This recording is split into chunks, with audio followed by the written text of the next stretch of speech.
Evangelio según San Marcos, capítulo 14. Faltaban 2 días para la fiesta de la Pascua, cuando se come el pan sin levadura.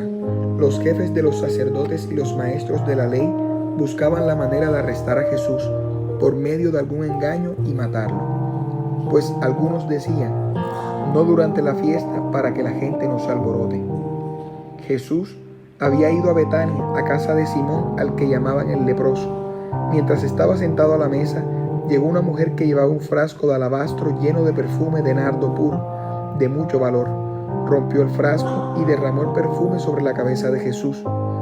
Algunos de los presentes se enojaron y se dijeron unos a otros: ¿por qué se ha desperdiciado este perfume? Podía haberse vendido por más de 300 denarios para ayudar a los pobres. Y criticaban a aquella mujer.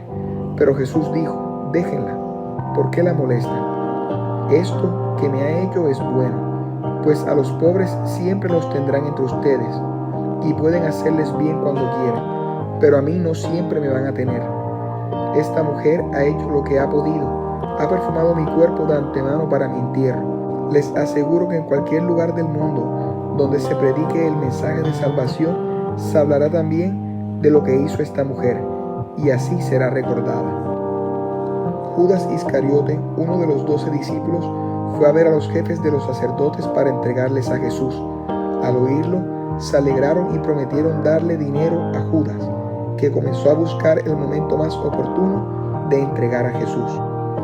El primer día de la fiesta en que se comía el pan sin levadura, cuando se sacrificaba el cordero de Pascua, los discípulos de Jesús le preguntaron: ¿dónde quieres que vayamos a prepararte la cena de Pascua?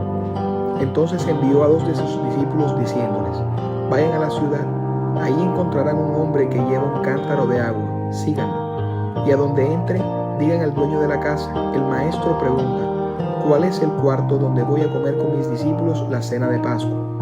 Él les mostrará en el piso alto un cuarto grande y muy bien arreglado. Preparen allí la cena para nosotros. Los discípulos salieron y fueron a la ciudad, lo encontraron todo como Jesús se lo había dicho, y prepararon la cena de Pascua. Al anochecer, llegó Jesús con los 12 discípulos. Mientras estaban en la mesa comiendo, Jesús les dijo: les aseguro que uno de ustedes que está comiendo conmigo me va a traicionar. Ellos se pusieron tristes y comenzaron a preguntarle uno por uno: ¿seré yo?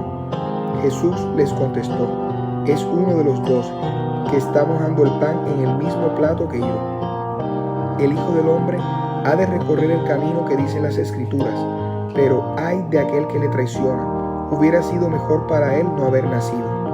Mientras comían, Jesús tomó en sus manos el pan, y habiendo dado gracias a Dios, lo partió y se los dio a ellos diciendo: tomen, esto es mi cuerpo. Luego tomó en sus manos una copa, y habiendo dado gracias a Dios, se las pasó a ellos, y todos bebieron. Les dijo: esto es mi sangre, con la que se confirma el pacto, la cual es derramada en favor de muchos. Les aseguro que no volveré a beber del producto de la vid hasta el día en que beba el vino nuevo en el reino de Dios. Después de cantar los salmos, se fueron al monte de los olivos. Jesús les dijo: todos ustedes van a perder su confianza en mí. Así lo dicen las Escrituras: mataré al pastor y las ovejas se dispersarán. Pero cuando yo resucite, iré a Galilea antes que ustedes. Pedro le dijo: aunque todos pierdan su confianza, yo no. Jesús le contestó: te aseguro que esta misma noche, antes que cante el gallo por segunda vez, me negarás 3 veces. Pero él insistía: aunque tenga que morir contigo, no te negaré. Y todos decían lo mismo. Luego fueron a un lugar llamado Getsemaní. Jesús dijo a sus discípulos: siéntense aquí mientras yo voy a orar. Y se llevó a Pedro, a Santiago y a Juan, y comenzó a sentirse muy afligido y angustiado. Les dijo: siento en mi alma una tristeza de muerte. Quédense ustedes aquí y permanezcan despiertos. Enseguida Jesús se fue un poco más adelante, se inclinó hasta tocar el suelo con la frente y pidió a Dios que, a ser posible, no le llegara ese momento de dolor. En su oración decía: Padre mío, para ti todo es posible. Líbrame de este trago amargo, pero que no se haga lo que yo quiero, sino lo que quieres tú. Luego volvió a donde ellos estaban y los encontró dormidos. Le dijo a Pedro: Simón, ¿estás durmiendo? Ni siquiera una hora pudiste mantenerte despierto.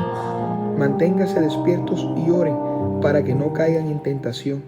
Ustedes tienen buena voluntad, pero su cuerpo es débil. Se fue otra vez y oró repitiendo las mismas palabras. Cuando volvió, encontró otra vez dormidos a los discípulos, porque sus ojos se les cerraban de sueño y no sabían qué contestarle. Volvió por tercera vez y les dijo: ¿Siguen ustedes durmiendo y descansando? Ya basta. Ha llegado la hora en que el Hijo del Hombre va a ser entregado en manos de los pecadores. Levántense, vámonos. Ya se acerca el que me traiciona. Todavía estaba hablando Jesús cuando Judas, uno de los 12 discípulos, llegó acompañado de mucha gente armada con espadas y con palos. Iban de parte de los jefes de los sacerdotes y de los maestros de la ley y de los ancianos. Judas, el traidor, les había dado una contraseña diciéndoles: al que yo bese, ese es, arréstenlo y llévenselo bien sujeto. Así que se acercó a Jesús y le dijo: Maestro, y lo besó. Entonces le echaron mano a Jesús y lo arrestaron. Pero uno de los que estaba allí sacó su espada y le cortó una oreja al criado del sumo sacerdote. Y Jesús preguntó a la gente: ¿por qué han venido ustedes con espadas y con palos a arrestarme, como si yo fuera un bandido? Todos los días he estado entre ustedes enseñado en el templo, y nunca me arrestaron. Pero esto sucede para que se cumplan las Escrituras. Todos los discípulos dejaron solo a Jesús y huyeron, pero un joven lo seguía, cubierto solo con una sábana. A este lo agarraron, pero él se soltó la sábana y escapó desnudo. Llevaron entonces a Jesús ante el sumo sacerdote, y se juntaron todos los jefes de los sacerdotes, los ancianos y los maestros de la ley. Pedro lo siguió desde lejos hasta dentro del patio de la casa del sumo sacerdote, y se quedó sentado con los guardianes del templo, calentándose junto al fuego. Los jefes de los sacerdotes y toda la Junta Suprema buscaban alguna prueba para condenar a muerte a Jesús, pero no la encontraban, porque aunque muchos presentaban falsos testimonios contra él, se contradecían unos a otros.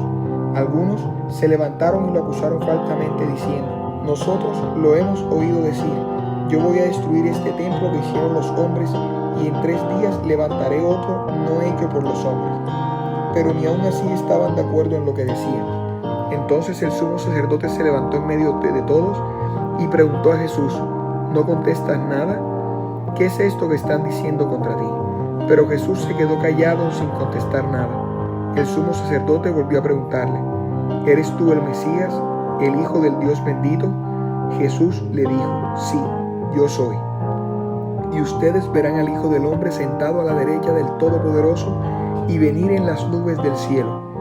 Entonces el sumo sacerdote se rasgó las ropas en señal de indignación y dijo: ¿qué necesidad tenemos de más testigos? Ustedes le han oído decir palabras ofensivas contra Dios. ¿Qué les parece? Todos estuvieron de acuerdo en que era culpable y debía morir. Algunos comenzaron a escupirle y a taparle los ojos y golpearlo, diciéndole: adivina quién te pegó. Y los guardianes del templo le pegaron en la cara. Pedro estaba abajo, en el patio.